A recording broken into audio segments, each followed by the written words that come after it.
اس پہ لاکھوں درود، اس پہ لاکھوں سلام۔ اعوذ باللہ من الشیطان الرجیم، بسم اللہ الرحمن الرحیم۔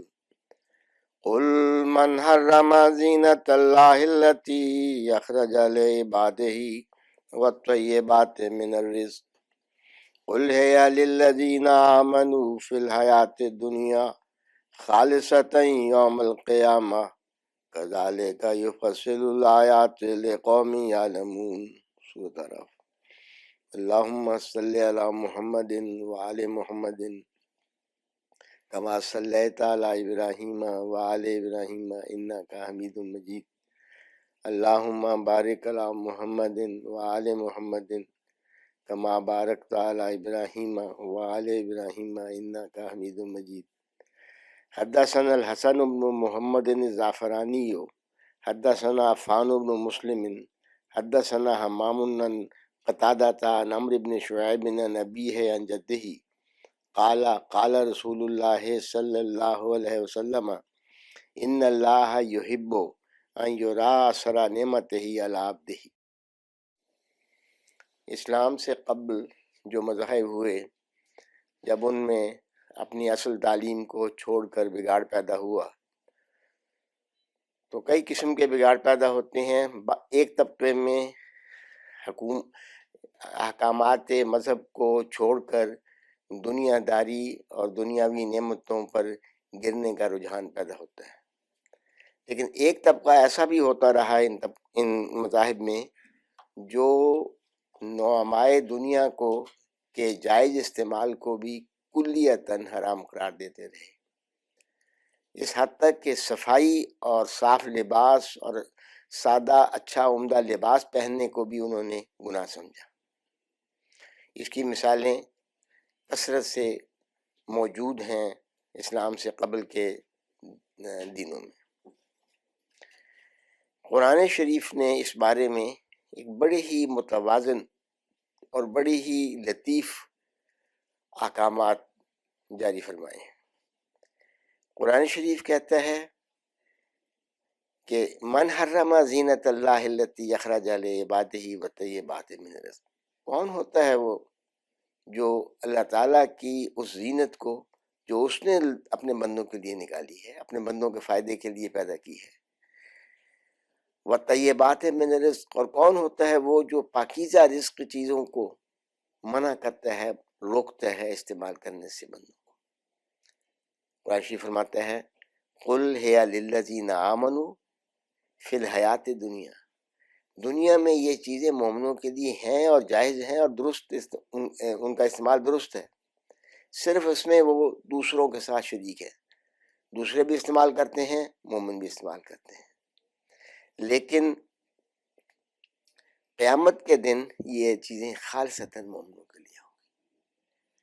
تو حضور صلی اللہ علیہ وآلہ وسلم نے اس قرآنی آیت کے مطابق اس حدیث میں جو میں نے پڑھی ہے، حضور نے فرمایا ان اللہ یحب ان یرى اثر نعمتہ علی عبدہ، اللہ تعالیٰ اپنے بندوں پر احسان کرتا ہے، اپنی نعمتیں نازل فرماتا ہے۔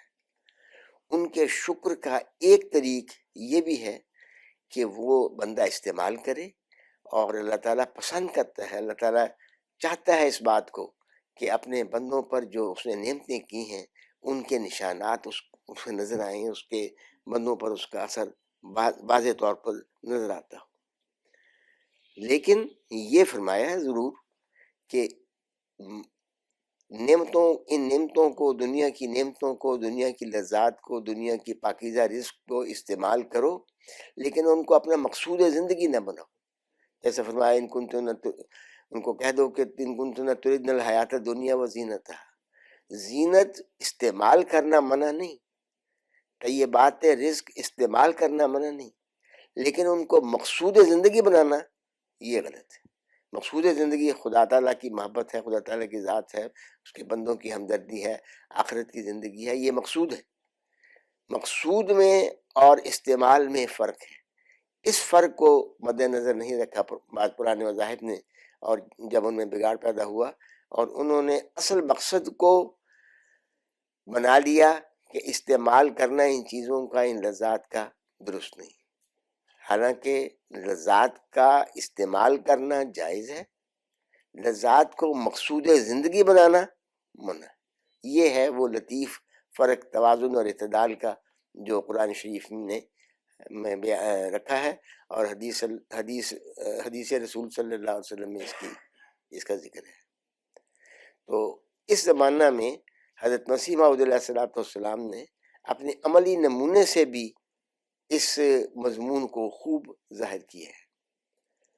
حضرت مسلم موعود رضی اللہ عنہ اپنی ایک تقریر میں اپنے بیان میں فرماتے ہیں، جو انوار العلوم کی جلد 14 میں بیان ہے، فرماتے ہیں حضرت خلیفۃ مسیح الاول ایک دفعہ مسجد اقصیٰ میں درس دے کر واپس اپنے گھر تشریف لے جا رہے تھے کہ جب آپ وہاں پہنچے جہاں آج کل نظارتوں کے دفاتر ہیں، میں عرض کر دوں کہ جہاں آج کل نظارتوں کے دفاتر ہیں یہ اس زمانے کا ذکر ہے، اس سال یہ عمارت بھی گرا کر یہاں اس میں مسجد اقصیٰ کی توسیع میں اس کو شامل کر لیا گیا ہے۔ بہرحال جہاں آج کل نظارتوں کے دفاتر ہیں، تو یہاں ایک ڈپٹی صاحب ہوا کرتے تھے جو ریٹائرڈ تھے اور ہندو تھے۔ انہوں نے کسی سے سن لیا تھا کہ حضرت مسیح موعود علیہ السلام پلاؤ کھاتے اور بادام روغن استعمال کرتے ہیں۔ وہ اس وقت اپنے مکان کے باہر بیٹھا تھا، حضرت خلیفہ اول کو دیکھ کر کہنے لگا، مولوی صاحب ایک بات پوچھنی ہے۔ فرمانے لگے کیا؟ تو وہ کہنے لگا، جی بادام روغن اور پلاؤ کھانا جائز ہے؟ حضرت خلیفۃ المسیح اول رضی اللہ عنہ نے فرمایا، ہمارے مذہب میں تو یہ چیزیں کھانی جائز ہیں۔ وہ کہنے لگا فقراں بھی جائز ہے، یعنی بزرگوں کو جو مذہب کے لحاظ سے بلند مقام رکھتے ہوں ان کو بھی یہ چیزیں جائز ہیں، یعنی جو بزرگ ہوتے ہیں کیا ان کے لیے بھی ان چیزوں کا کھانا جائز ہے؟ آپ فرمانے لگے ہمارے مذہب میں فقروں کے لیے بھی یہ چیزیں جائز ہیں۔ وہ کہنے لگا اچھا جی، اور یہ کہہ کر خاموش ہو گیا۔ اب دیکھو اس شخص کو بڑا اعتراض یہی سوجا کہ حضرت مرزا صاحب مسیح اور مہدی کس طرح ہو سکتے ہیں جب وہ پلاؤ کھاتے اور بادام روغن استعمال کرتے ہیں۔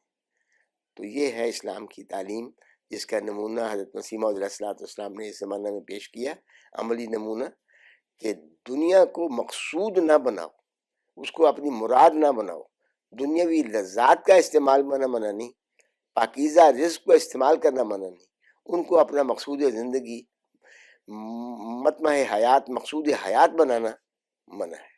اللہم صلی